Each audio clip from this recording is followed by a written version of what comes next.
Antarctica wasn't always a frozen wasteland. A long time ago, it was full of life, and 56 million years ago, something terrifying stalked its jungles. A giant, flesh-eating bird. It was around 6 feet tall and weighed as much as a lion. For millions of years, nothing could challenge it, so why did it disappear? And could there be even bigger predators still hidden beneath the ice? Paleontologists found 2 massive claw bones in Antarctica, sharp, curved, and powerful, belonging to this bird. They were dug up from the Epresian-aged rocks of Seymour Island, which means they're around 40 to 50 million years old. Their shape left no doubt. These were the so-called terror birds. Their scientific name is Forus raceti, some of the most fearsome predators to ever walk the earth. They were flightless and didn't even need wings. Instead, they could sprint at breakneck speeds, like ostriches from a nightmare. For millions of years, these birds ruled South America. But now, for the first time, their presence has been confirmed in Antarctica. No surprise here. Back then, South America and Antarctica were still connected, allowing animals to easily commute between continents. So these birds probably migrated south to adapt to life on Antarctica's prehistoric landmass. It didn't just survive here, it thrived. But at some point, this nightmare of an animal vanished. Why? Most likely because of the temperature changes. Antarctica was cooling, slowly turning into the frozen wasteland we know today. Its prey may have declined, leaving the predator without enough food. Eventually, it disappeared, leaving no descendants behind. Researchers hope that they'll find a complete skeleton eventually. They're also wondering where there might be even bigger species waiting to be discovered. Perhaps these birds evolved into a completely new Antarctic lineage. But for now, all we have are 2 giant, creepy claws. People often think that there are almost no animals or plants in Antarctica. But that's not true at all. Penguins waddle around, and forget the cute tiny ones. Antarctica used to have 6-foot-tall monsters. The emperor penguins are the largest penguin species alive today. They can dive over 1,800 feet deep and hold their breath for over 20 minutes. There were giant ancient penguins around 38 million years ago. They were the size of humans. Fossils show they had long, sharp beaks, making them terrifying hunters of fish and squid. The fish there are also absolutely fascinating. Forget giant squids. Colossal squids are nightmares even bigger. Some reach over 40 feet long with massive, super sharp beaks and eyes the size of dinner plates. Finally, orcas, the apex predators of the Antarctic Ocean. They hunt in packs, working together like a wolf pack of the sea to take down seals, fish, and even massive whales. There are even tiny plants like moss and algae, Antarctic hairgrass and pearlwort. They somehow survive against all odds. There are many other myths going on about Antarctica. For example, some people think that when icebergs break off from glaciers, they immediately start drifting straight into the open ocean until they melt. But the reality is way more chaotic. First, when an iceberg breaks off from a glacier or ice shelf, it has to deal with underwater obstacles. It can stay stuck on the seafloor for decades without moving. Then, they get caught in powerful whirlpools and spin in place for months. One iceberg, a 23A, spent nearly 40 years frozen in place before finally breaking free, only to get caught in a swirling ocean vortex for another 8 months. After that, their paths are influenced by ocean currents, tides, winds, and even underwater topography. They don't just float freely. Their movements are full of literal, unexpected twists. And speaking of glaciers, another strange rumor is that some humans can't travel more than 311 miles inland in Antarctica because of an impassable ice wall, freezing jet fuel, deadly winds, and no oxygen. But this is completely false. Antarctica has been explored by planes, vehicles, and even scientists on foot. There's an entire research station sitting at the South Pole. People live there all year long. The ice wall is real, a massive ice cliff rising above the ocean. But that isn't some secret barrier, it's an ice shelf. These are thick slabs of ice that form when glaciers slowly flow off the land and spread over the ocean. Almost 3/4 of Antarctica's coastline is made up of them, but they don't form some giant ring around the world. Antarctica is one of the most extreme places on Earth, but we've conquered its challenges and we keep learning more about it every year. That's why every year, millions of dollars are poured into keeping research stations running, protecting wildlife, and making sure the people who live there have everything they need. But where does all this money go? Well, Antarctica stations are basically small cities. There's electricity, heating, water purification, food storage, and medical facilities. The biggest station, McMurdo, is basically a town with over 1,000 people in summer. It has everything from a fire station to a gym. The South Pole Station is super deep inland, so it's one of the hardest places to supply. Getting food and fuel there requires airplanes flying thousands of miles in extreme cold. But the internet loves a good mystery. When Google Maps revealed what looked like a massive doorway in Antarctica, conspiracy theorists went wild. People joked about everything from Bigfoot's vacation home to a secret base, or even a Star Trek spaceship hangar hidden in the ice. But there's a way simpler and less exciting explanation. It's actually a grounded iceberg, a chunk of ice that got stuck in shallow water and is now slowly melting. As ice moves across the landscape, it flows around bumps and obstacles, creating odd shapes. The process of melting, breaking apart, and refreezing can carve ice into unexpected forms.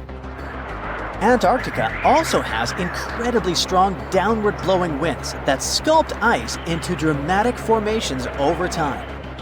No secret doorway, unfortunately. And speaking of doors, for years, Ushuaia, Argentina, has been called the gateway to Antarctica, the last stop before the icy continent, the place where expeditions begin. But there's another option. Punta Arenas, Chile. Let's compare them. Ushuaia is closer to Antarctica. It's the top departure point for tourists going on cruises. But no regular flights to Antarctica. No major scientific bases operating from here. It's basically controlled by the military, which refuses to allow private flights, only commercially operated ships. Yes, Punta Arenas is further from Antarctica, but 22 countries and global organizations use it as their main base. There are regular flights to Antarctica happening there every year.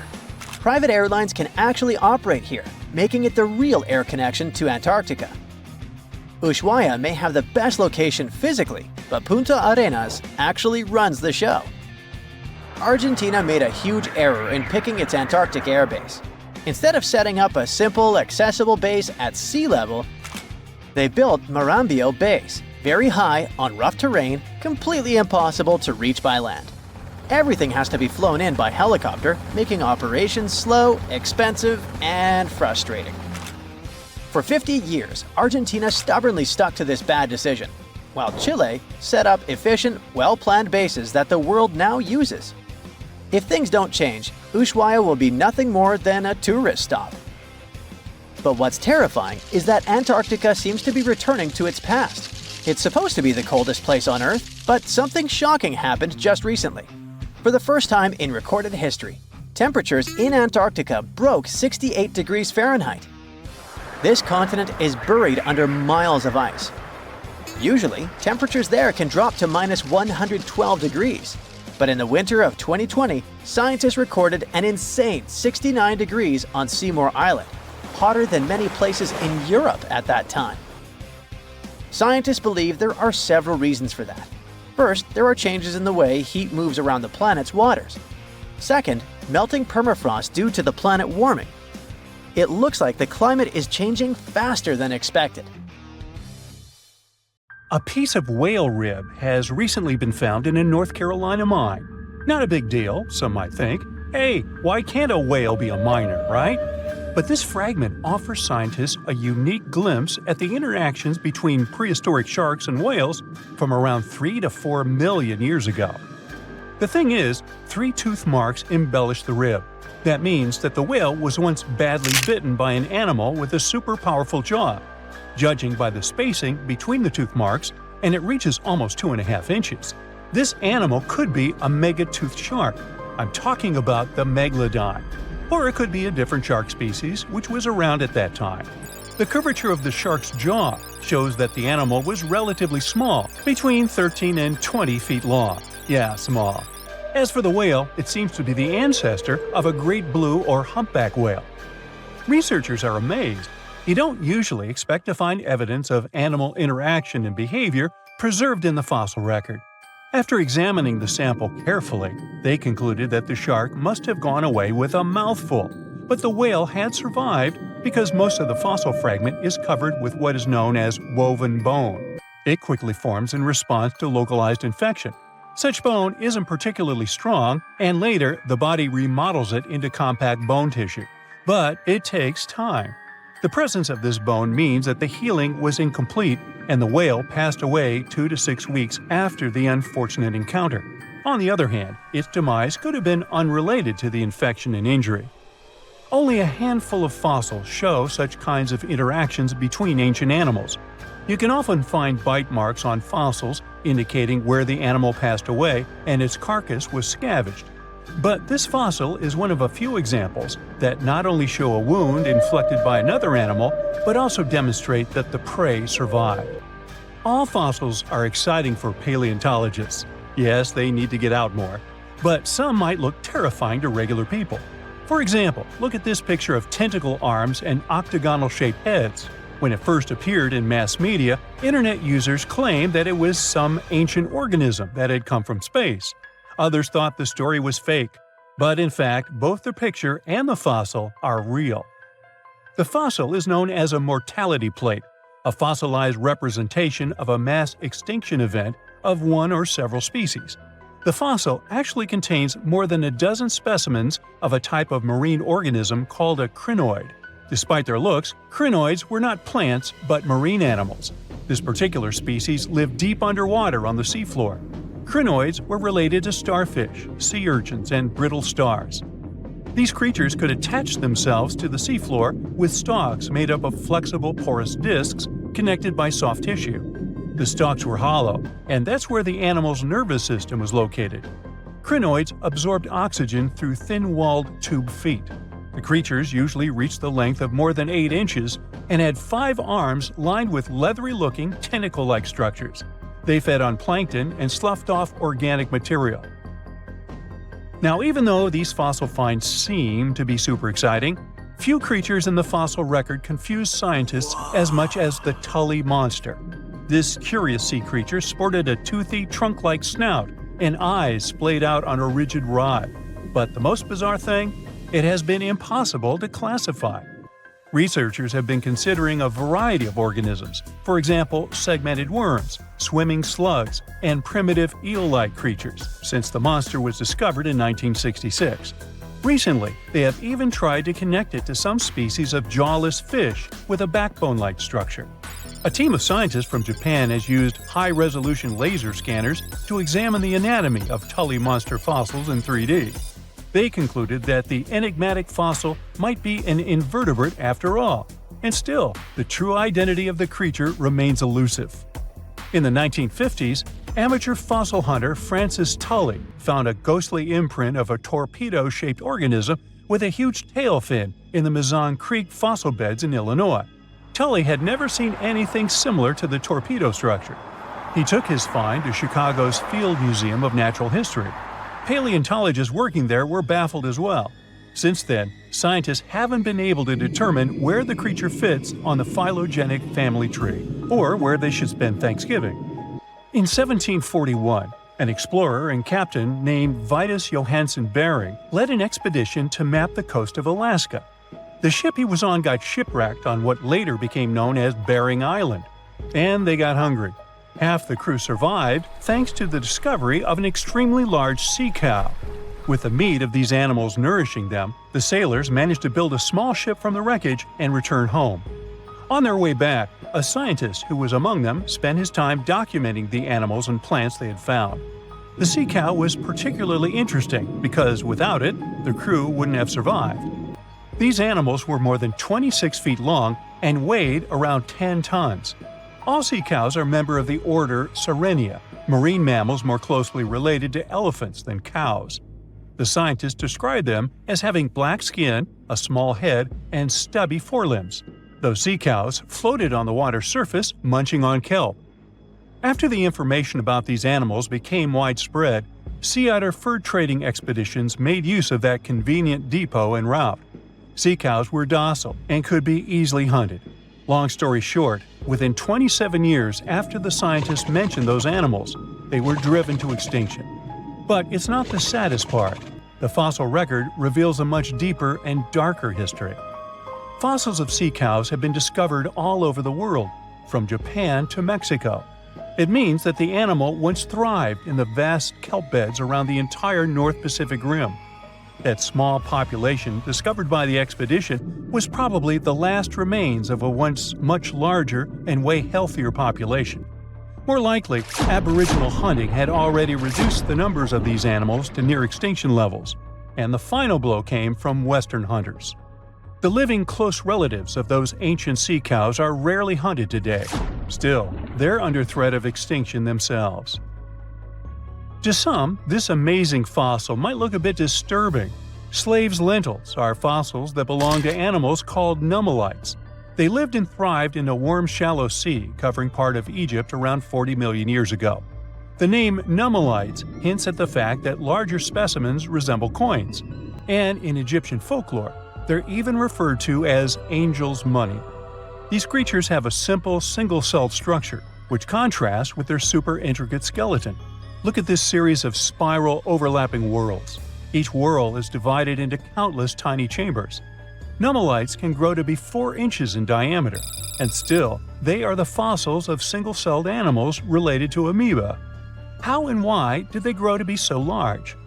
The reason could be their symbiotic relationships with other smaller organisms. In the case of modern species, such symbionts are tiny golden-brown single-celled algae called diatoms. The shells of nummilites are relatively transparent, and since they're flat, there's a large surface area for the light needed for the diatoms to photosynthesize. For some reasons, scientists are still debating about them. The presence of plant symbionts in animals dwelling in the sea encourages the growth of a calcareous skeleton in hosts. So, the gigantic size of the nummilites in Egypt could be due to their close relationship with symbiotic diatoms. Does that make sense? Fun fact: a species of nummilites evolve very fast, and their fossils change from one layer of sediments to the next. So, the limestone used for the pyramids of Giza are so packed with such fossils that it's known as nummulitic limestone. This limestone also contains 2 kinds of nummilites, the smaller slave's lentils and the larger angel's money. But those are not different species, but rather different stages in the life cycle of a single species. Now here's something. Baltic amber is one of the most common resins found in the world. The reason for this is that due to the vast forests of pine, their numerous deposits are so common, they provide wonderful treasures from long ago. Ants are especially common in the Baltic amber, which comes from pine trees. Its resin is rich in sugar, so the ants often live amongst the trees, close to the easy source of food. One block found in East Germany has preserved one ant that is estimated to be about 48 million years old. Think of the birthday cake. But what makes this find interesting is another animal inside the amber. It's a mite, notorious hunters in the insect world, capable of traveling at great speed. These guys quickly latch onto their hosts, sucking them dry. They're also capable of destroying entire hives in one go. And within this piece of amber, the amber provides a display of their final struggle. In Southeast Asia, feathers belonging to something unique have been found from 80 million years ago. They were captured in resin during the Cretaceous period, a peak time for dinosaurs. The many feathers inside are from the coelurosaur. It looks like a dinosaur, but this animal is more related to birds. Other feathers like this have been found in resin. They belong to avian and other non-flying dinosaurs. The discoveries have helped reimagine what dinosaurs actually look like. Still, dinosaurs may have had feathers instead of being completely bald. Of course, for most of them, the feathers weren't used for flying, but they helped the dinos stay warm. However, the feathers weren't all that was found, and a part of the coelurosaur's tail is also preserved. Still, it's so small and ancient that its DNA hasn't survived to map their entire genome. The enclosed tail is also very delicate, and it can't be removed from its protective amber shell. But although these findings can only be observed, they've still provided a great insight in the evolution of birds. But how does amber preserve things so effectively, even at the initial stages? The trees produce the resin to protect any small gaps in the bark against feeding insects. Its antiseptic nature and lack of water content ensures it doesn't degrade for a long time. This also makes it more resilient as it petrifies over long periods, eventually becoming a fossil. Some of the oldest amber ever found was from the Triassic period, showing how long it can last. The pieces from Italy are about 230 million years old. And inside one of these ancient droplets holds the oldest arthropod ever recorded. This mite found inside has provided a broader understanding to their evolution. Today, they're known to mainly annoy gardeners by feeding on the petals of flowering plants. However, at the time the mite was caught, flowers didn't have any petals, and it would be without this tasty meal for another 100 million years. Now, 100 million years ago, Myanmar was part of Gondwana, the great supercontinent. At that time, Myanmar wasn't part of Asia yet. But it was still lush with a great forest, which contained many species of lizards that lived amongst the undergrowth, hiding away from dinosaurs. Many of them have been stored within amber. This fact helped discover ancestors of geckos and chameleons. By using CT scans, scientists have analyzed them, providing a glimpse into the formation of their scales, teeth, feet, and claws. It also provided an understanding of how these archaic creatures once appeared. Although mostly pieces of lizards, by using modern technology, the scientists have been able to create 3D images of the lizard. These images can reveal how those guys appeared in their full form. The images show that they still retain some of their exact features to this day, like the chameleon's sticky pads used for climbing. A salamander fossil from around 20 million years ago is one of the most intact specimens ever found in amber. Details of its final moments show that it had been attacked before getting stuck in the resin. However, what's confusing about this find from the Miocene era is that the amber was found in the Caribbean, but it came from a tree that's closer related to those from East Africa. The lizard also has ancestry from the same area. Finds like this have opened a whole new understanding about how these small lizards migrated. It's expected that they would have ridden fallen logs, which took them across the seas to new homelands, not only to the Caribbean, but to all continents except for Antarctica. Nobody goes there, it's too cold. In the Dominican Republic, you can find some of the rarest of all ambers. This Dominican amber came from neotropical forests from around 20 million years ago. Many of the trees that made the resin are now extinct. The amber is almost completely see-through and can come in an array of beautiful colors. The most common colors are red, yellow, and even blue, and are easily mistaken for gemstones. One was found with a flea caught in it, dating to when the forest was at its peak and the mammalian variety thrived. Fleas were likely common at the time, and this flea in particular had recently fed on a mammal before getting stuck. However, something more intriguing was found within the flea. While scientists checked what mammal DNA was within the flea, they found that it was carrying an ancient bacterial blight.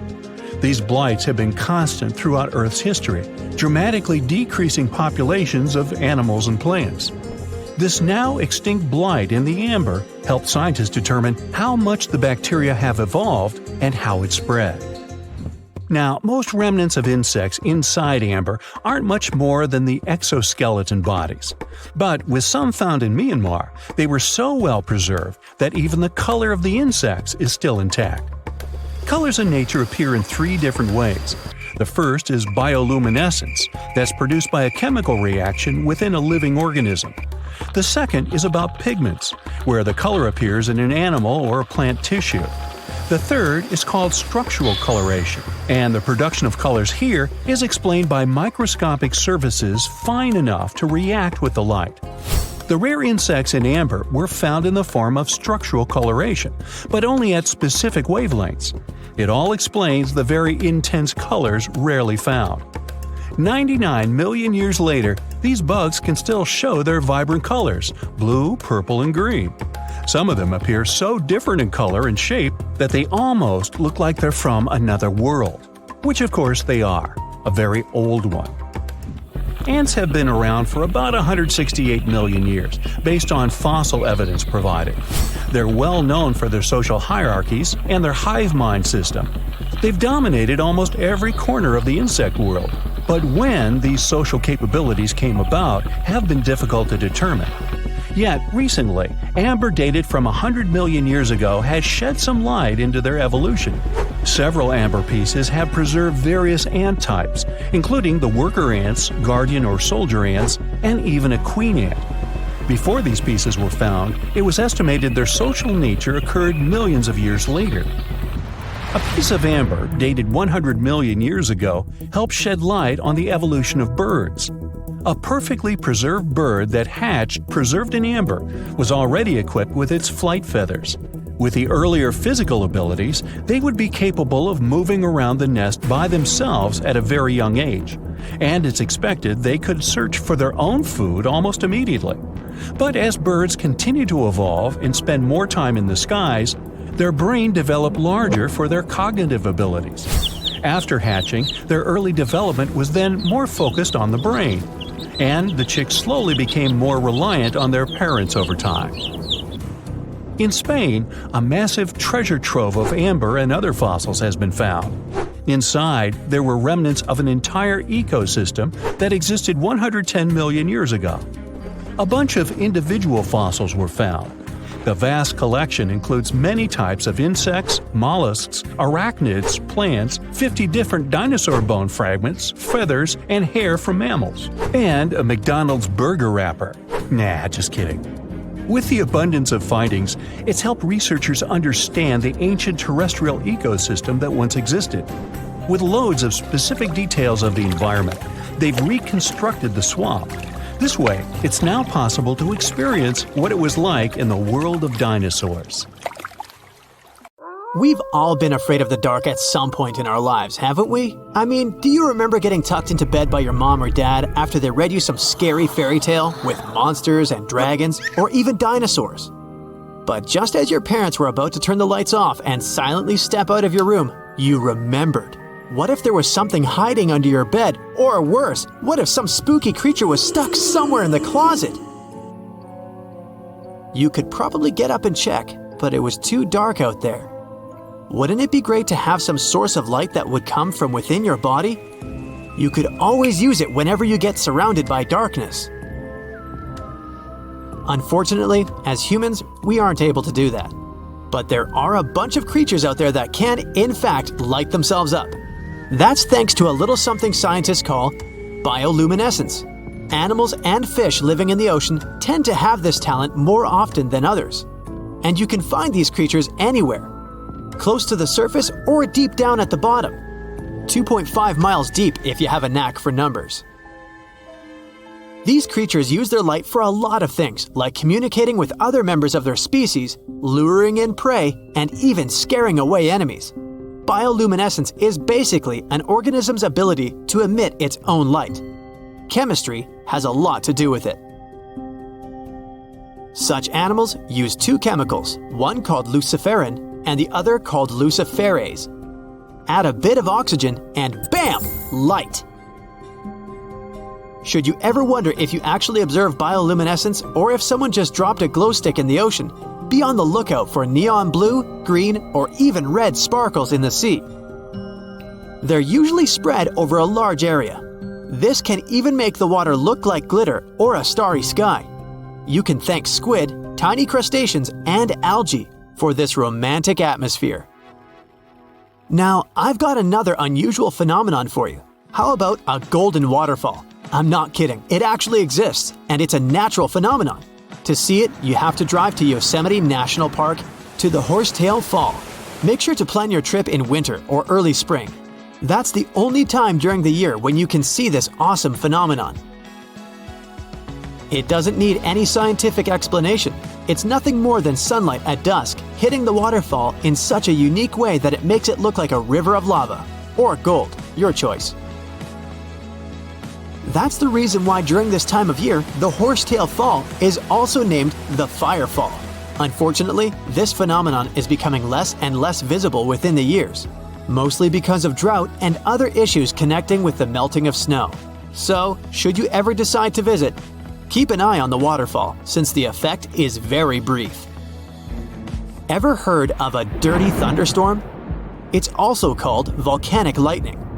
Apparently, specialists looking into the phenomenon have yet to fully grasp what it is. When a regular thunderstorm happens, particles with positive and negative charges collide, hence the giant spark we call lightning. It also makes a lot of noise, which you can recognize as thunder.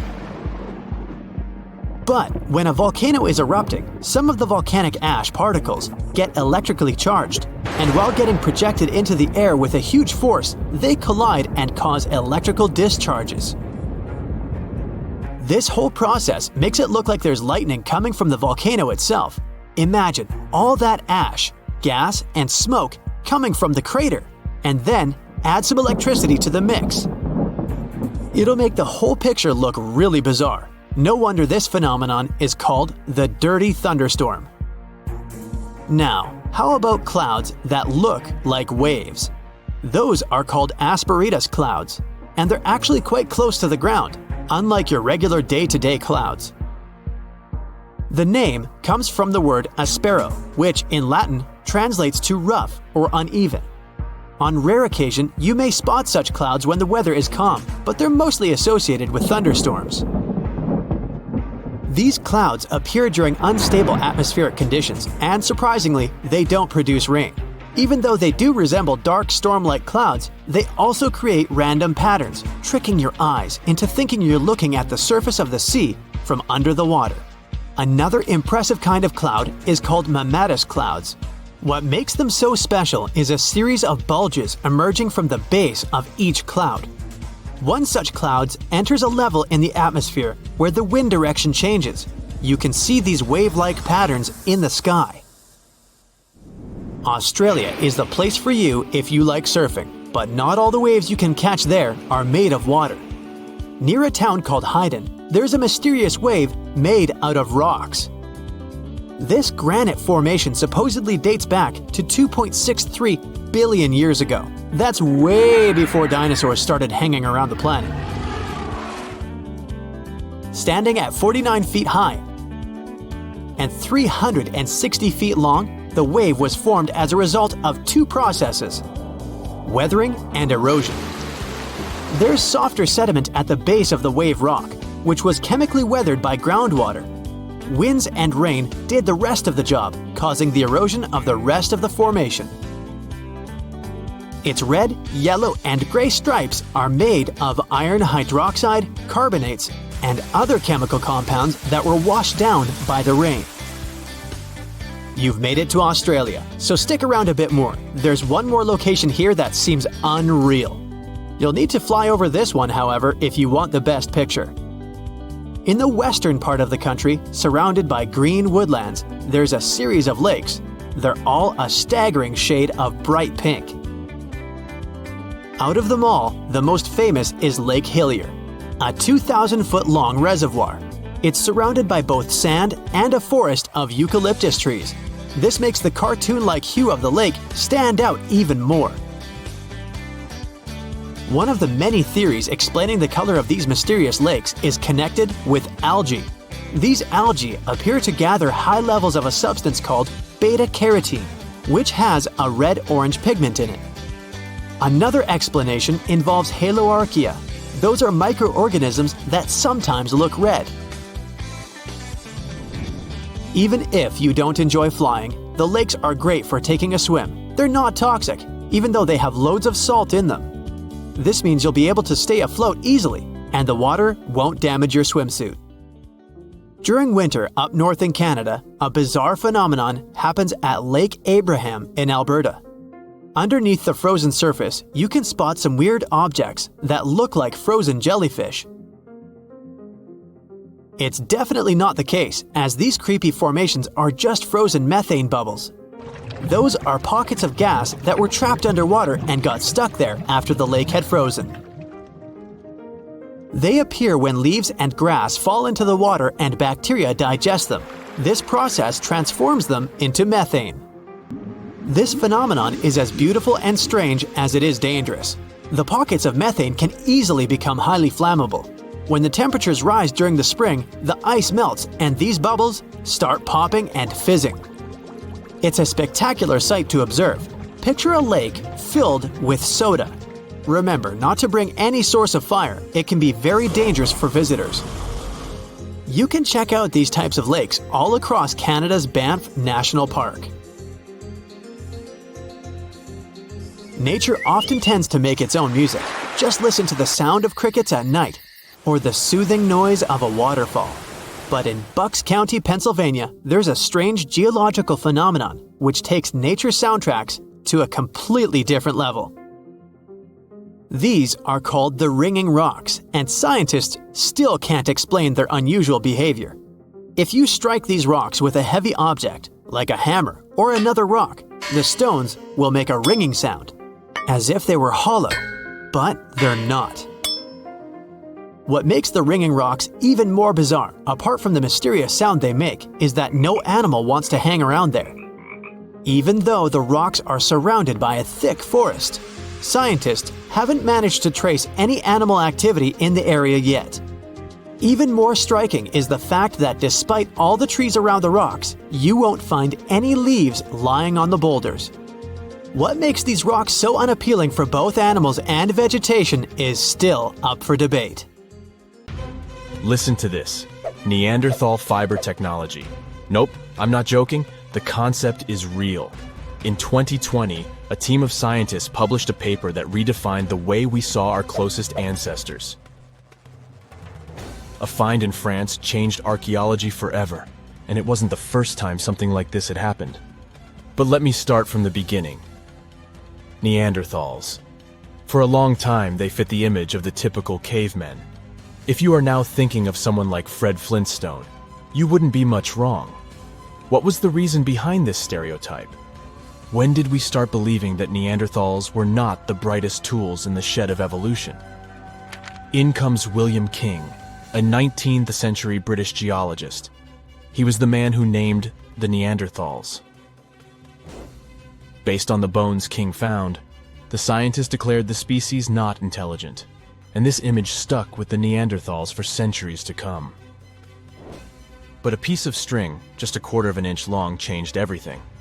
A small, dry river valley, Abri du Maras, was the place of the great find. Archaeologists unearthed a cord fragment next to a stone tool. Such twisted fibers could have been used for everything from making clothes to fishing nets. In prehistory, this was some advanced tech, and the Neanderthals seemed to have mastered it. Scientists already knew that these early humans made tar from birch bark, and that they produced shell beads. There's even evidence of Neanderthal art. They were definitely not primitive. The string section and similar finds are changing the way we perceive our ancestors.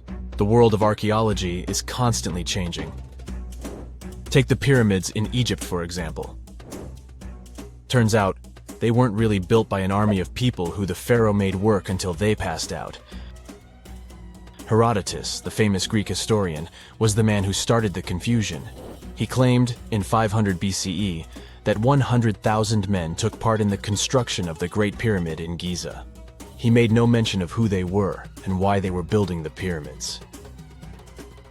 That's how the myth started. Huge stone slabs pulled by humans, driven by a foreman with a whip. But Egyptologists would beg to differ. Those are the scientists who study ancient Egypt's culture. Fairly recently, they uncovered a workers' village that told a different tale. Yes, there was evidence of hard work on the workers' bones, but the construction industry is demanding even today. It took almost 6 years for 12,000 workers to complete the world's tallest building, Burj Khalifa. Back in Egypt, 3 times more workers finished the Great Pyramid in around 2 decades. An impressive feat of ancient engineering, wouldn't you agree? Superiors looked well after the Egyptians who built the pyramids. Their diet was rich in protein. They had medical care and they got paid properly.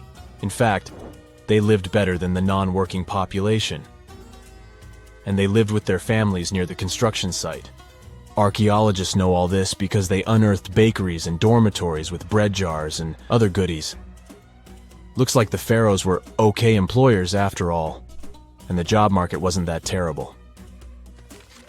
They also kept detailed papyrus records of the build and hieroglyphs. You and I wouldn't stand a chance of reading these letters that resemble images. Egyptologists had the same problem. For over a millennium, no one had used this type of font. And it's not like there was an English ancient Egyptian dictionary you could open and find meanings of words. But all this changed in 1822. A couple of decades before, the French found a broken slab of black granite. The stone contained 1 text and 3 scripts: Ancient Greek, Egyptian hieroglyphs, and Demotic. The last one was also the Egyptian language, but in a simplified script. Scientists dated it back to 196 BCE. The content is a religious proclamation. A French philologist and Orientalist, Jean-François Champollion, was the first one to crack the code. You see, people haven't forgotten ancient Greek letters. The Frenchman successfully matched the Greek letters with the ones in the Egyptian script. And voila, we were finally able to read hieroglyphs. The name of the piece of granite that made it all possible was the Rosetta Stone. The importance of its discovery went beyond archaeology. The word Rosetta Stone even entered the English dictionary. It represents a discovery that helps people understand an enigma that has been puzzling them for a long time. There are similar games. A symbol is attached to a particular message. Then you have to decode the message by replacing the symbol with a corresponding letter. In a nutshell, this is what scientists did with the Rosetta Stone more than 2 centuries ago. Do you know what is the oldest deciphered language in Europe? It has an unattractive name, Linear B. The script belongs to the Mycenaean Greek language. It predates the ancient Greek alphabet by several centuries. You can easily guess which script it is descended from. Linear A. The people from Crete used Linear B more than 1,000 years ago. During the Late Bronze Age, the Greek civilization that used the script vanished. There was no one who could read Linear B, and more importantly, no one knew it existed in the first place. This was about to change during the first years of the 20th century. A British archaeologist by the name of Sir Arthur Evans excavated a vast palace complex at Knossos, Crete, Greece. This was the center of the Minoan culture that created the enigmatic script. The palace boasted some 1,300 rooms. They had colorful paintings of dolphins, griffins, and bulls. All of these captivated the archaeologists' imagination. But their biggest find was at first overlooked: thousands of slabs of baked clay. The fire that brought down the palace helped preserve the tablets. It was impossible to read the slabs, though. They were written in an unknown language. The scientific community had to wait for another half a century before Michael Ventris cracked the code. He was an English architect and cryptographer. Ventris studied Greek and Latin. While attending the famous archaeologist's lecture, the young man decided to solve the puzzle of Linear B once and for all. He managed to do so in 1952. One of Ventris's most amazing discoveries was that the script was an archaic form of Greek. But cryptology still hasn't solved the code of Linear A. This writing system will remain a mystery until a motivated young person like Michael Ventris comes along. They wouldn't have to be a professional archaeologist. Basil Brown certainly wasn't. Yet in 1939 he discovered the richest early medieval tomb in Europe. This happened in Sutton Hoo in the southeast of England. This wasn't an ordinary tomb made out of stone. It was a full-size ship, 3 times as long as a London double-decker bus. And that's not all. Apart from its main purpose, the ship was full of riches. Deluxe hanging bowls, feasting vessels, gold and dress accessories, and luxurious textiles were just some of the treasures found. Archaeologists were also amazed by the silverware from distant Byzantium. You probably know this city as Istanbul, Turkey. Even in our age, it's several days' drive from Sutton Hoo. Just imagine how much time and money it cost to import a silver plate in the 7th century. That's when the ship went down, according to archaeologists. The English couldn't have done it. At that time, there was no England. The people living in the British Isles at the time were the Anglo-Saxons. Perhaps the ship from the grassy mounds in Suffolk belonged to one of their kings? We will never know. The local acidic soil did away with any possible evidence, or no one laid there in the first place. It could have been a cenotaph, which is a monument constructed to honor an important person. The archaeologists still don't have a definite answer. But what they have found at Sutton Hoo shed light on the Dark Ages.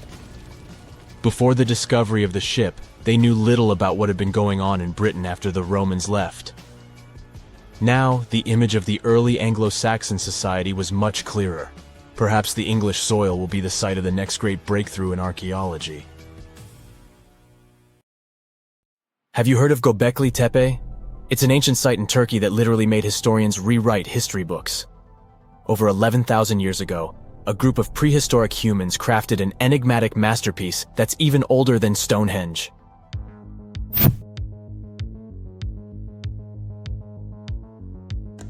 Before its discovery, archaeologists believed that people didn't know about iron and weren't good at making pottery. They were sure that settled life only emerged with the need for agriculture. But Göbekli Tepe changed this belief.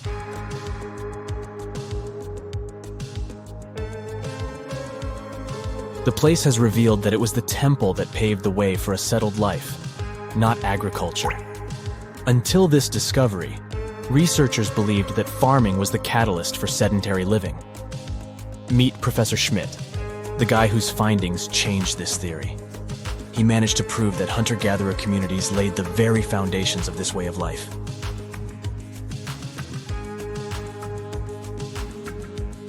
Back in the 1960s, other archaeologists visited the area, but they totally missed the mark.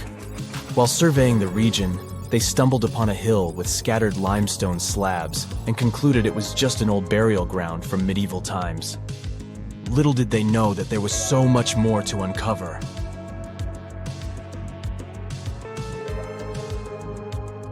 In 1994, Schmidt embarked on his own survey of prehistoric sites in the area. Surprise! He instantly realized he had discovered something truly extraordinary. Unlike the nearby flat and barren plateaus, Göbekli Tepe had a gently rounded top, rising 50 feet above the surrounding landscape. Funny enough, the translation of this place's name is Potbelly Hill. Schmidt was sure only humans could have made something like this.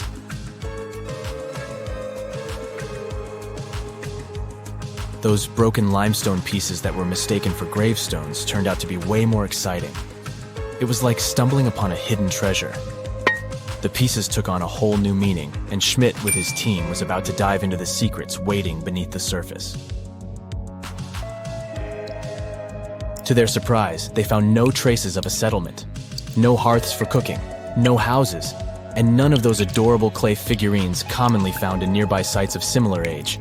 However, they uncovered that those ancient people used tools like stone hammers. So, Schmidt and his team put their heads together and took a wild guess at the age of Göbekli Tepe's stone structures. Their estimation got backed up by some limited carbon dating done right at the site. The ancient vibes of this place were finally starting to make sense. It was like a puzzle slowly coming together.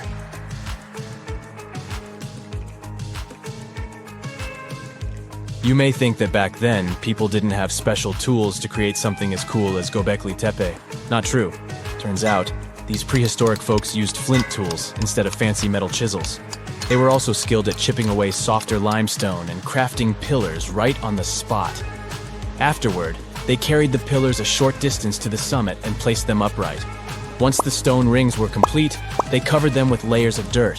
Over time, they added new rings, and voila, you've got a cool hill to impress people in the future.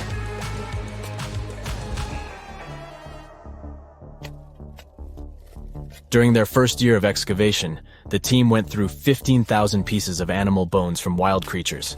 These people didn't have pet animals or grow their own food. They hunted wild animals for their meals. But things were about to change, because the place had everything they needed to start farming. Scientists say they had wild sheep and wild grains that could be domesticated. And guess what? Just 20 miles away, geneticists found evidence of the world's oldest domesticated strains of wheat at a prehistoric village.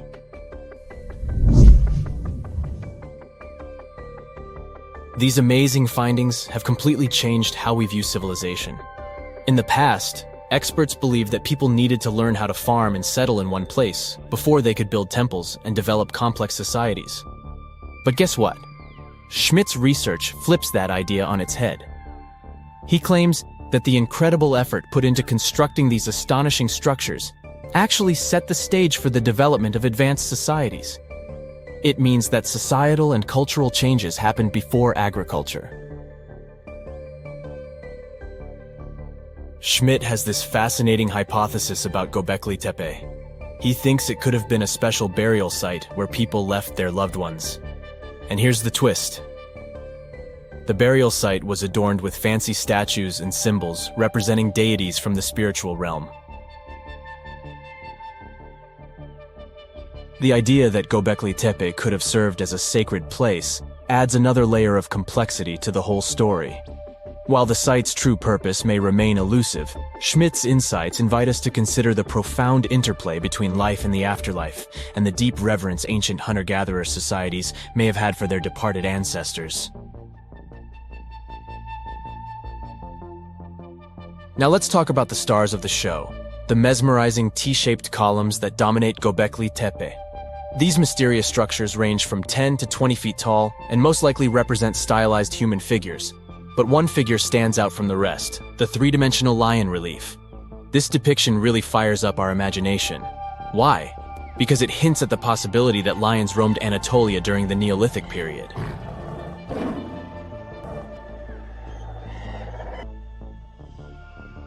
These standing stones are arranged in circles and placed in rectangular pits.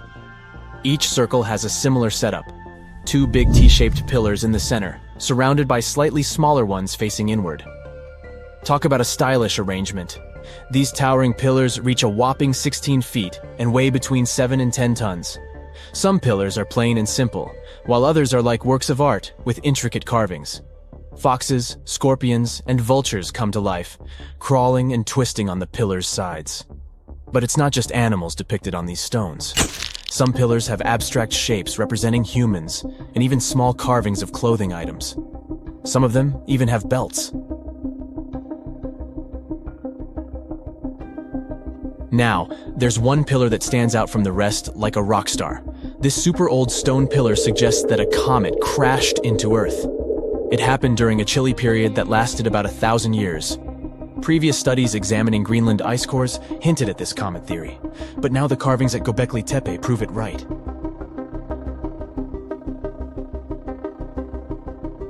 The carvings on the pillars are like a historical comic strip. They even show a headless human figure. Researchers fed the images into a computer and discovered their connections to constellations, indicating that this temple might have been an ancient observatory. It's like our ancestors were trying to document this cataclysmic event in their own unique way. Archaeologists have been excavating and researching Göbekli Tepe since the mid-1990s, peeling back layers of history and providing us with a deeper understanding of the intricate relationship between various elements. They have no plans to stop the whole process for another 150 years. Who knows what else they'll find? You see, Göbekli Tepe has been labeled purely as a ritual site with no signs of domestic activities. We were led to believe that the absence of water meant it couldn't support semi-sedentary communities. But scientists believe it's time to shake things up and approach Göbekli Tepe with fresh eyes. It's time to question what we believed before and use new evidence and different ways of thinking. Like, there might have been a group of people living in the area who didn't stay in one place all the time. They moved around a bit but still had their own civilization, living in the area semi-sedentarily. Göbekli Tepe is not just home to a single temple, but an astounding collection of over 20 ancient structures. As archaeologists delve into the depths of this wonder, they are unraveling its unique layout, featuring two prominent focal points at the heart of each establishment, complemented by smaller structures and dividing walls. What's even crazier is that in this area, there are over 200 obelisks, which are narrow tapering monuments. In February 1961, 3 adventurous rock lovers were searching for geodes near Olancha, California. They took one of their findings home and studied it because it looked pretty unusual. They managed to cut through the matrix and discovered something unexpected inside. Instead of the usual mineral formations, it had a cylindrical object resembling porcelain inside. There was a metal shaft at its center, and around it, a hexagonal sheath made of copper and some unidentified substance. Its discoverers were hoping they had found an example of some unknown technology from 500,000 years ago. It could be proof that there was a hyper-advanced ancient civilization like Atlantis, or that time travel was real. Maybe someone came all the way from the future and accidentally dropped the item. Or maybe some intelligent extraterrestrial beings brought it when visiting Earth. If any of these theories were true, it would mean that scientists have to completely rewrite all human history as we know it. But not everyone shared the excitement, and truth seekers and alternative archaeology circles were trying to solve the mystery of the so-called Koso artifact until the late 90s with theories and debates. Then a group of skeptics took images and x-rays of the discovery and showed them to spark plug collectors. They have identified the artifact as a spark plug with corroded metal components from the 1920s and not ancient technology at all. Almost 20 years later, one of the co-discoverers of the artifact agreed to take it for inspection at the University of Washington. They officially confirmed it was a 1920s-era champion spark plug. And the stone matrix containing the artifact wasn't a geode, but a concretion. Those can form because of natural processes over decades or years, but not millennia. The Koso artifact is a good example of an out-of-place artifact, which is a thing in pseudo-archaeology. It's something found in a place or time where it shouldn't logically be. These artifacts seem too advanced for the time period they're found in. They could also mean human activity existed when humans weren't supposed to be around. The Baghdad Battery is another example of such an artifact. It was found in the 1930s by a German archaeologist and consists of a clay jar, a copper cylinder, and an iron rod going through the jar's stopper. Its top, which was broken off, probably had been sealed with asphalt. Its discoverer noticed that it had 2 different metals and possibly an electrolyte, which are key components of a battery. There are no ancient writings to support this theory. But when scientists ran tests and filled it with an ionic solution like vinegar or wine, it showed that it could conduct electricity. If it really was a battery from 2,000 years ago, it might have been used in ancient medical practices, or even embedded in statues to make it look like they were buzzing to impress people. Kionich, who found it, believed it was used for electroplating, a process for coating metals. Even if it was used as a battery, the Baghdad artifact could only produce a small amount of energy, around 1 volt of electricity. So, some people believe it was used as a storage container for sacred scrolls. Back in the 1930s, a couple stumbled upon something strange while walking along Red Creek in London, Texas. It was a piece of wood sticking out of what looked like an ancient rock formation. Around a decade later, their son, who was really curious to find out its secret, decided to crack open the rock and found a surprisingly modern hammer inside.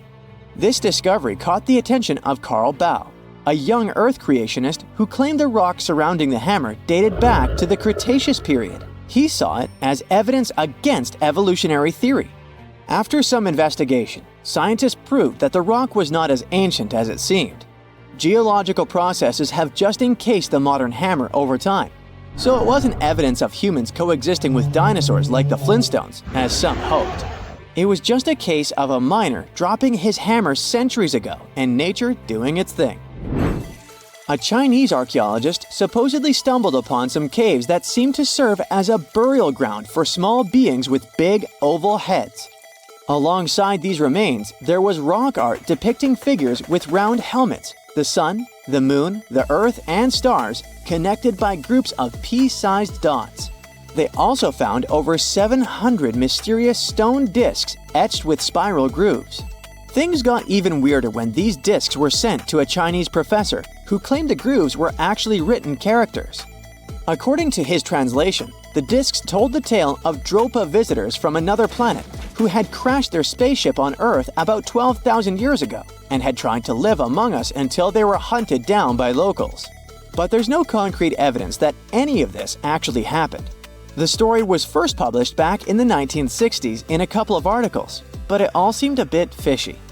None of the people involved, the archaeologist, the professor, or even the university they supposedly worked at, seemed to have left any trace in the records. And while there is a group in Tibet called the Dropka, they're fully human, not extraterrestrial visitors, and there's no solid proof that the Dropa stones exist at all. In a remote part of China, there are some bizarre pipe-like formations known as the Beigan pipes. A local explorer found them back in 1996, protruding from Mount Beigan and along the shores of Tosan Lake nearby. Some people thought they were the work of ancient guests from other planets. When samples of the pipe material were tested, they contained mostly common minerals, but there was a mysterious 8% of unknown stuff. Special testing revealed that these pipes had been there before humans. Chinese geologists later visited the site and suggested that these pipes were formed naturally over time. It could be sediment piling up in the fissures in the earth, or even fossilized tree roots from the area's lush past, but it's not certain.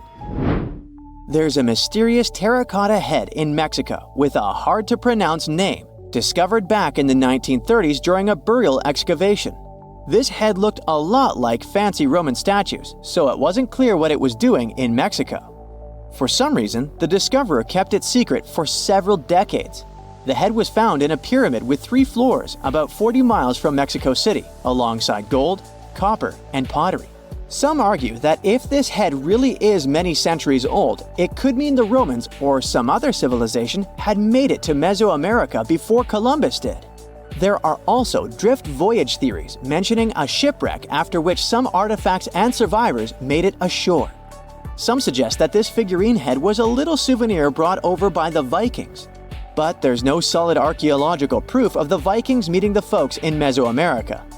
There are some artifacts floating around, but none of them have been stamped as undeniable evidence of pre-Columbian contact, so the mystery of how this head ended up where it did remains unsolved. While digging a trench along a river in Romania, workers found a wedge, which is now famous as the aluminum wedge of Ajud, or the object of Ajud. Right next to it, there were some mastodon bones. Those distant relatives of elephants lived 11,000 years ago, so the wedge is probably of the same age. The cool part is that it's made of aluminum, a metal not even discovered until the 1800s. This material requires serious heat to produce. The wedge is also covered in a thick layer of oxide that's been sitting there for hundreds of years. Some folks believe this wedge must have crash-landed here on a spacecraft from some other planet. Some scientists think it's all a hoax, and others suppose it might be a human-made object with an unknown purpose. It's dark, and it's hot, and it's difficult to breathe deep underground in Karowe Mine in the heart of Botswana. It's been countless hours since your shift started, and yet another rock in your hands doesn't look promising. On the other hand, there is a tiny chance that it's the largest diamond you've ever found. You decide to inform your Canadian bosses from Lucara Diamond Corp. And bingo! The stone you found turns out to be a breathtaking 2,492 carat diamond, the second largest ever found. Now, the average engagement ring size is 1.7 carats. It means that just this diamond could be enough to supply rings for more than 1,465 brides. You can compare the size of the previous stone with the size of a fist. And the weight of this priceless giant is over a pound. Its value hasn't been determined yet, but how about we speculate a bit? So, another diamond from the same mine called the Constellation, was sold for $63 million in 2016. And that was only 813 carats, less than a third of this new one's size. The only other discovered diamond that's larger is the famous Cullinan diamond. It was discovered in South Africa back in 1905 and weighed 3,106 carats. Now, calculate how many engagement rings we could make out of it and write the number down in the comments. Sadly, it was later cut into several smaller diamonds, and some of those pieces are now part of the British crown jewels. Interestingly, once there was an even larger diamond-like stone, a black diamond called carbonado. It was found above ground in Brazil in the late 1800s. The coolest thing about it is that it may have come from a meteorite. The Sergio Carbonado, which is the stone's name, was broken into smaller pieces. They wanted to use it in industrial drill bits because it's one of the toughest materials on Earth. This new diamond was actually found with the help of advanced technology. The company used an X-ray system called Mega Diamond Recovery X-ray Transmission to detect the stone. This isn't the first record-breaking diamond Lucara has found at the Karowe mine. Back in 2019, they discovered the Sewelo diamond, which was 1,758 carats.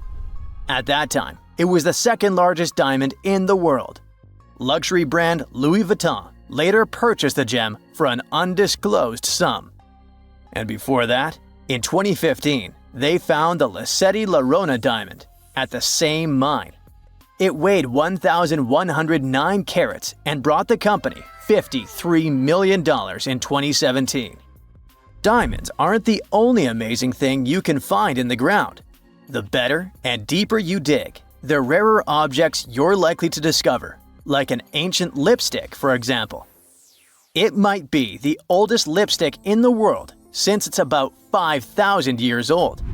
This deep red lip paint was found in a stone vial in southern Iran. The vial actually popped up in 2001, but it took researchers until recently to figure out what it really was.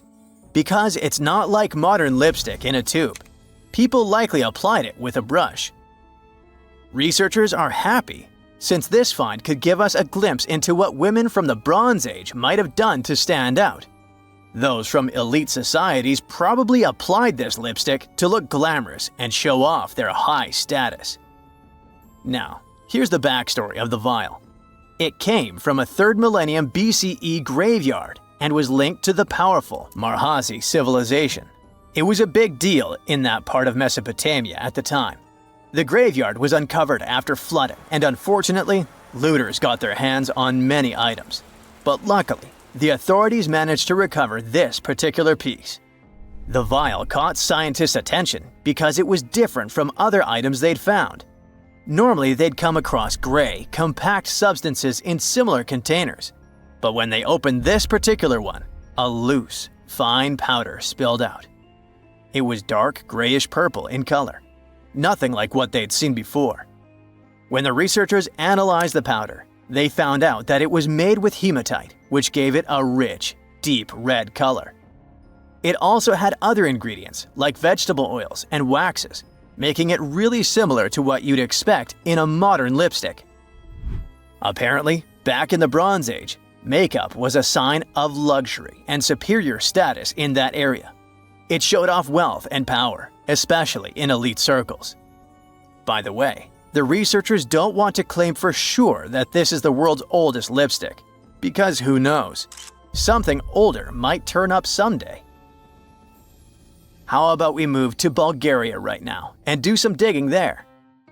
Wait, there's no need to take a spade and dirty your hands. An amazing discovery is already waiting for you. There they found a large marble statue. It's almost 7 feet tall, which might depict Hermes, a Greek deity. But the craziest thing is that it was buried in an ancient sewer for around 2,000 years. The statue is in really good shape, especially the head, which is super well preserved. There are some cracks in the hands, but overall, it's in surprisingly great condition, according to the scientific director of the excavation. And here's how they found the statue. The team was doing a routine dig in southwestern Bulgaria, near the Greek border. This area used to be part of the ancient city of Heraclea Sintica, which dates back to the 4th century BCE. While digging, the researchers stumbled upon the statue's marble foot. From there, they carefully uncovered the rest of it. It was a total surprise for them, since they didn't expect to find anything like this. Right now, the team is working on safely removing the statue from the sewer. It's really heavy, so they're using a crane to lift it out and transport it to the History Museum in Petrich. Once they restore and conserve it, the plan is to put it on display. Experts are very excited about this find. It could teach us more about the local culture in Heraclea Sintica, which isn't a very well-known ancient site. Now, if you're dreaming of making discoveries like this one but don't have a degree, don't lose heart. Even an amateur can make a scientific breakthrough. For example, you could find a Roman dodecahedron. It's this weird, mysterious 12-sided metal object about the size of a grapefruit, and no one really knows what they're used for. Historians have been scratching their heads about these things for centuries. This particular dodecahedron was discovered last summer in a farmer's field near Norton Disney, about 35 miles southeast of Sheffield. A group of volunteers had already found Roman coins and brooches in the area, so they knew the field might hold more treasures. A geophysical survey had shown areas underground where the Earth's magnetic field was disturbed, hinting that something might have been hidden there. The team started digging trenches during a 2-week excavation. On the second to last day, in Trench 4, someone spotted the dodecahedron. Richard Parker, the group's secretary, was nearby making tea when he heard the shout. He said they were all shocked because they hadn't found much metal, and then, boom, that awesome artifact simply popped up. The extra cool thing about that dodecahedron was that it was complete, which is rare. Many others found before were broken or incomplete. Plus, it's larger than usual. Roman dodecahedrons can be as small as a golf ball, but this one is closer to a grapefruit. Now, the dodecahedron is on display at a local museum. So far, over 100 Roman dodecahedrons have been found in northwestern Europe, mostly in former Roman territories like the Gallo-Roman regions. They date back to somewhere between the 1st and 3rd centuries CE. Each one is a hollow metal shell, usually made of bronze. It has 12 faces, with differently sized holes on each face. Around the holes, there are concentric rings imprinted into the metal, and at every corner where the faces meet, there's a small stud. There's no writing on them, and nothing in Roman texts mentions them at all. That's why nobody knows what these dodecahedrons were for. There are loads of theories. They could have been toys, dice, mace heads, or even tools for measuring distances in Roman artillery. Some people even think they were used for knitting gloves or even figuring out dates using the stars. But most of those ideas don't really hold up, so the mystery remains. Welcome to Rapa Nui, better known as Easter Island. It's a tiny speck in the vast Pacific Ocean, 2,200 miles away from the coast of Chile. This island is most famous for its eerie moai statues. This place is also home to one of the most mysterious writing systems in the world, called Ronga Ronga. We found it on 27 small wooden tablets. For years, historians have been arguing about the true history of these tablets, and now we might have found the truth. Humans first set foot on this island in the 12th century. For many years, it was home to the Rapa Nui people.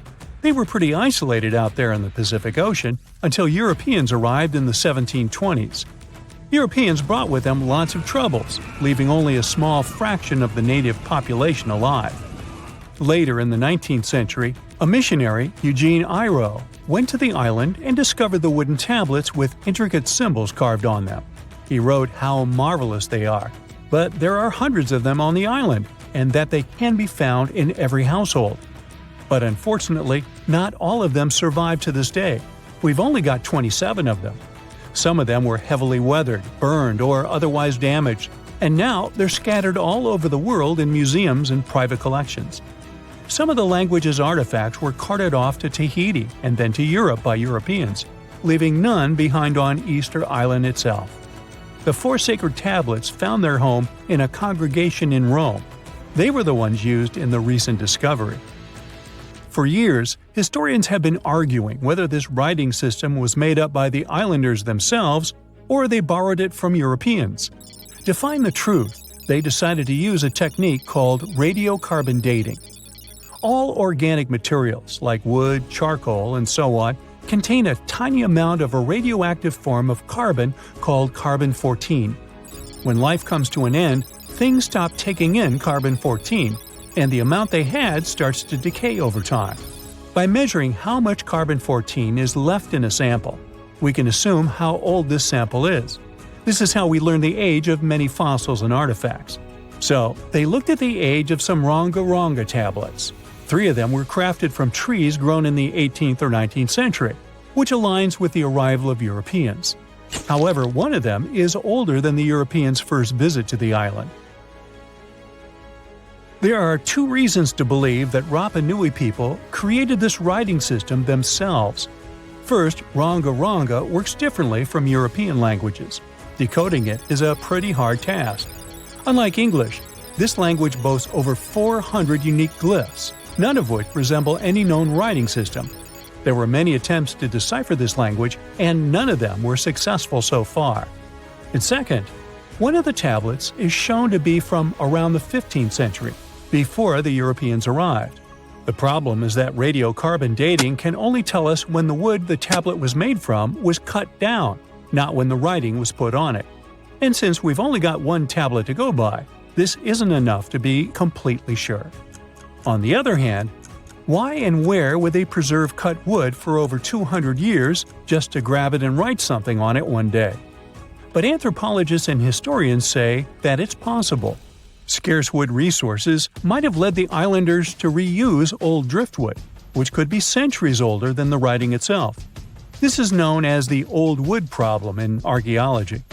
Plus, the tablet looks very preserved. It was maintained to protect it from wood-damaging insects, humidity, and so on. That's why it survived over the centuries.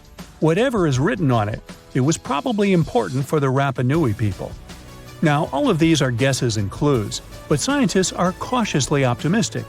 They believe that Ronga-Ronga could be one of the rare instances of independent writing invention, like those of the Sumerians or the Egyptians. But we need more evidence. In the Rapa Nui language, rogo-rogo means to recite or to declaim. Not everyone could write, only a select few. Probably only the elite of Easter Island, mostly men, knew and could read this written language. After colonization, none of them survived. So now we have to rack our brains trying to figure out what's written here. First, scholars can't agree on what type of script it is. We aren't even sure that this was their language. But even if it was, we don't know whether it's a primitive form of writing or a fully developed system. In the 1990s, a linguist, Stephen Roger Fisher, believed he might have cracked the code of Ronga-Ronga structure. His idea was that these tablets conveyed cosmogonies. Cosmogonies are stories or narratives that explain how the universe was created and how natural phenomena came to be. They often come from ancient traditions and cultures, like those found in East Polynesia. The tablets could have talked about things like how the world began, where everything came from, and how different aspects of nature, like the stars or the mountains, were formed. This would also explain why only the wise elite could write. Fisher thought that Ronga-Ronga is a mix of logographic and semasiographic systems, which means that some symbols represent spoken words, while others represent ideas or concepts. But deciphering them would be very hard because it requires extensive memory and knowing context, because the symbols are more like hints than complete expressions. However, other language experts disagreed with his ideas, saying there were problems with how he put together his theory. Unfortunately, Fisher couldn't prove this hypothesis. Maybe these are just drawings. If we look at the tablets, there are some things that look recognizable: people, animals, plants, and geometric shapes. There are some birds. One of them looks like a frigate bird, which Rapa Nui people associate with the deity Maki Maki. There are also fish, centipedes, and so on, or at least these glyphs look like them. Could it be just art or a form of decoration? Maybe, but there are some problems. The glyphs show a high degree of complexity and structure. They also keep the same style. For example, there are several symbols that show something human-like with a raised hand. The only difference is different heads. As if it wasn't complicated enough, this unique writing style also uses a system known as reverse boustrophodon. This means that each alternate line is flipped upside down, resembling nothing seen elsewhere. We don't know why they would turn the tablet upside down after each line. But all this shows that they had some sort of system and organization behind these symbols. Plus, it seems like they use these tablets every day for some practical purpose. But there's some hope for the future. New technology, like AI and other computer programs, might help us understand lost languages. We already started creating algorithms that could help us solve other mysteries, like the Voynich manuscript. Academics even organized the Vesuvius Challenge, a machine learning competition that, in 2023, cracked the riddle of the ancient Herculaneum scrolls. The scrolls were buried under volcanic mud after the catastrophic eruption of Mount Vesuvius in 79 AD. In real life, the scrolls are very fragile, so deciphering them would be a very hard task. But with digital scanning and machine learning, it's much easier. They have a rich history. They most likely belong to the personal library of an Epicurean philosopher named Philodemus. These scrolls contain very important insights into Greek philosophy and Latin literature. If we decipher more of them, we'll learn more about the rich history of the Roman Empire.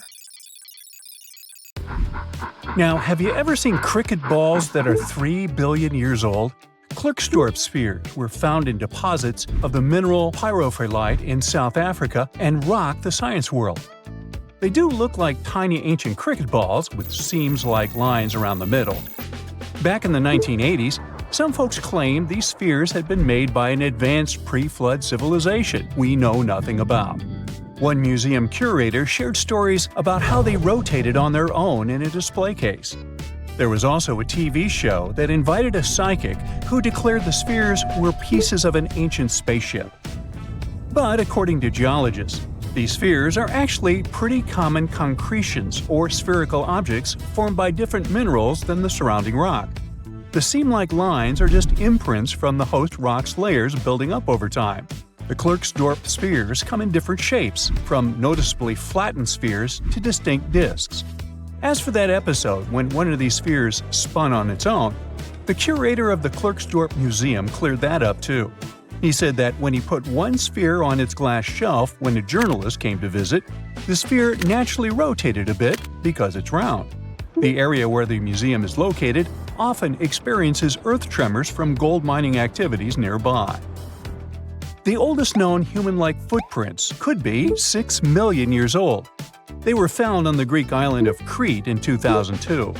If the number is correct, it would mean that early human ancestors may have migrated between Europe and Africa much earlier than we previously thought. This doesn't mean Africa is not the cradle of humankind, though. It could just prove that early human ancestors moved back and forth between continents.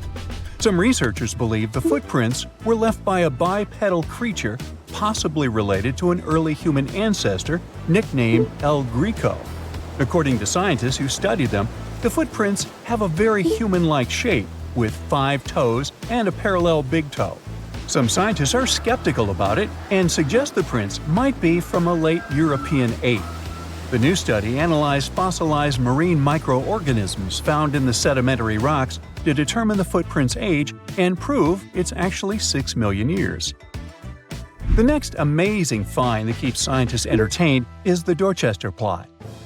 It's a beautifully crafted metal vessel with some fancy geometric designs embossed in shiny silver. The pot was discovered in, who could have thought, Dorchester in 1852 under quite unusual circumstances. During a powerful blast, the pot broke into 2 pieces. Scientists believe it was originally embedded within a rock or boulder known as pudding stone. The rock from which the Dorchester pot emerged is dated to be around 500 million years old, so it could mean the pot itself is also that old. The current and less exciting theory suggests that the Dorchester pot is a Victorian-era candlestick holder.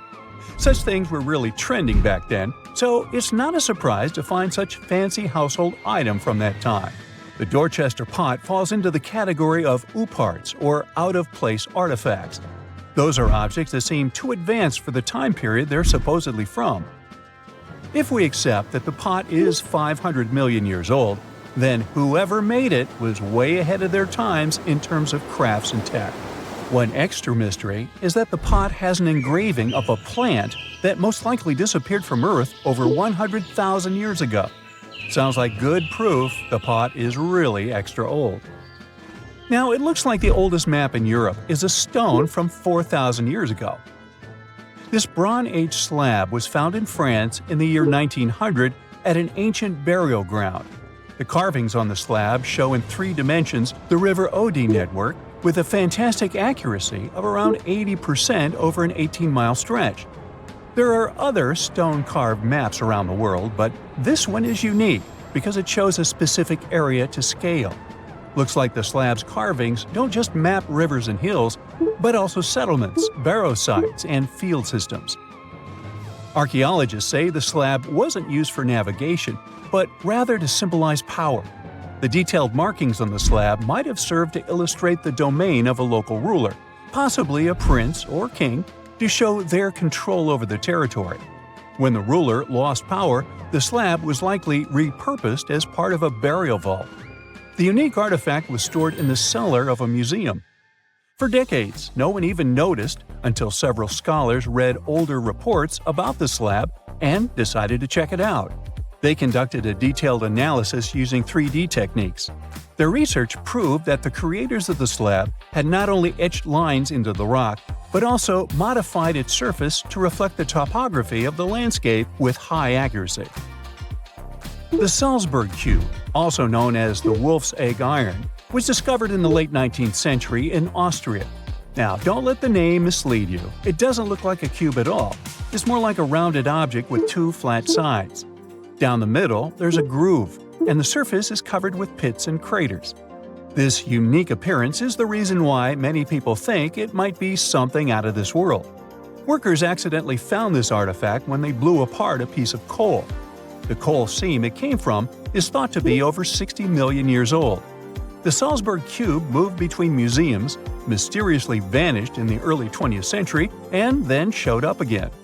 A professor from Bonn University suggested it might be from a meteor, but they found no evidence of elements that you'd normally see in meteorites, like cobalt or nickel. Then researchers thought it must be a human-made object, possibly a Victorian-era candlestick holder. No one knows the true story of the cube or its current location. Yep, it disappeared again. Have you heard about the Meister print?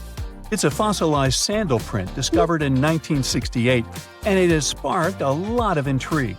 There's a trilobite inside the print, which supposedly went extinct around 500 million years before humans even existed.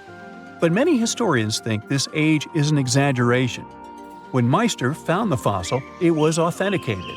But the scientist who did it didn't confirm it was a human sandal print. He only agreed there was a trilobite there. When another scientist visited the site, he found a 6-inch impression he believed was from a child's moccasin. But the footwear seemed to be new. So, could it be evidence of time travel? Proof that humans existed millions of years earlier than we thought? Or a sign that someone else visited early Earth? Or is it just a rock formation that looks like a sandal print? We still don't have the answers. Back in June 1936, a couple was walking along Red Creek in London, Texas. London, Texas? Yeah, when they stumbled upon something unusual. It was a piece of wood sticking out of what seemed to be an ancient rock formation. About 10 years later, their curious son decided to crack open the rock to see what was inside. And he saw a hammer, which looked surprisingly modern. Then, one unique finds enthusiast decided that the rock encasing the hammer was from the Cretaceous period. This would mean that someone dropped a 19th century hammer while dinosaurs like Triceratops were still roaming the earth. So, if this hammer was truly from the Cretaceous period, then the whole evolutionary theory would be wrong. And if the hammer was modern, it would mean the Cretaceous rock formation it came from was much younger than we thought. But the real answer was much simpler. The hammer was indeed modern, and geological processes had encased it in rock. Minerals can harden around an object in a relatively short time. So the hammer was probably dropped by a miner a century or so ago, and the rock formed around it afterwards. And no, it wasn't a Victorian-era candlestick holder either.